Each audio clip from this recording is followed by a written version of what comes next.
Assalamu alaikum, na ƙara dawowa al'umma ta mutan Niger. Ina muku fatan alkhairi. A bayanin da nake so in yi ban taba magana ba akai kuma ban so in yi bayani ba akai, amma zan yi saboda wani ishu da ya faru na mawakan Najeriya da mutan Niger ana ta baganganu dai. Kuma ba zan ga laifin ku ba domin kuna da gaskiya. Amma in rai ya ɓaci ana tausasa shi akan wasu ababe.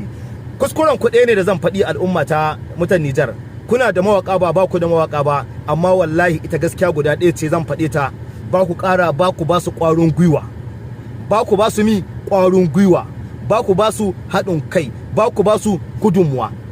Na sha in ga za a yi biki orkes ne sai ku kwaso ko biki za a yi orkes madadin a yi ma orkes ɗin, ko ku gayyato naku da sauransu ku ƙara musu ƙwarin gwiwa ɗan abin da za ku ba su ƙara gina kansu da sauran kayayyakin waƙoƙin su rika tace murya ta kyau.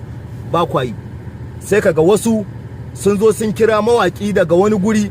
Duk da ɗaukaka na san gaskiya ce, ɗaukaka nufin Allah ne. Duk wanda Allah ya ɗaukaka tauraruwarsa ya ɗaukaka darajar shi babu yadda za a yi da shi. To amma dole sai kun rika ƙarfafa ma al'umma ku gwiwa mawaƙa.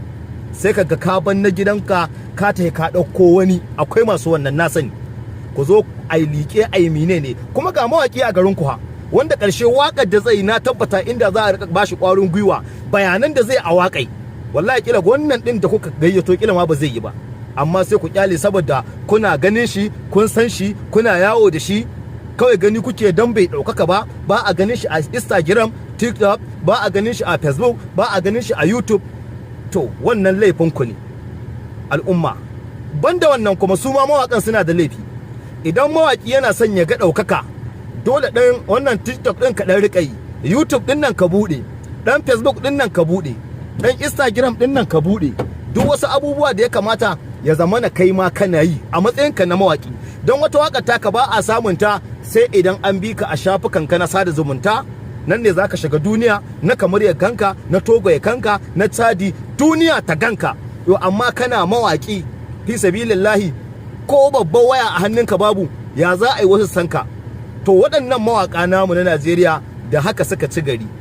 Wannan ɗaukaka akwai mawaƙin da bai taɓa zuwa Nijar ba, amma a waya kana a ɗakinka ta nan ne ka san shi, ka ƙaunace shi, ka ji kana son waƙarsa, har kana so ka gan shi. Dan Allah jama'a ba haka bane ba?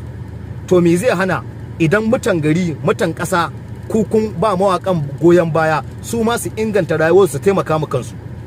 Ku sai manyan wayoyi, duk abin da ake yi ku riƙa yi. Ko kuma al'ummar ƙasa, al'umma dangi, ko kuma waɗanda kuke goyon bayan mawaƙan nan naku, ku riƙa bin shafukan waɗannan mawaƙa naku, kuna ɗauko waƙoƙin kuna saurara, kuna musu laikin ko comment da sauran wasu abubuwa, nan ma za su ƙaru.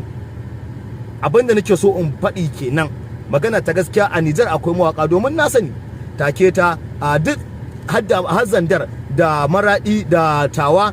Duk akwai mawaƙa waɗanda zan iya lissaho muku, na san inda suke yin waƙoƙin, akwai su kuma wallahi suna da basira, na sani. Abin da nake so kenan, ku ba su ƙwarin gwiwa, su ma ku ƙara ba su shawara akan yadda za su inganta harkar su. Allah ya mana jagoranci.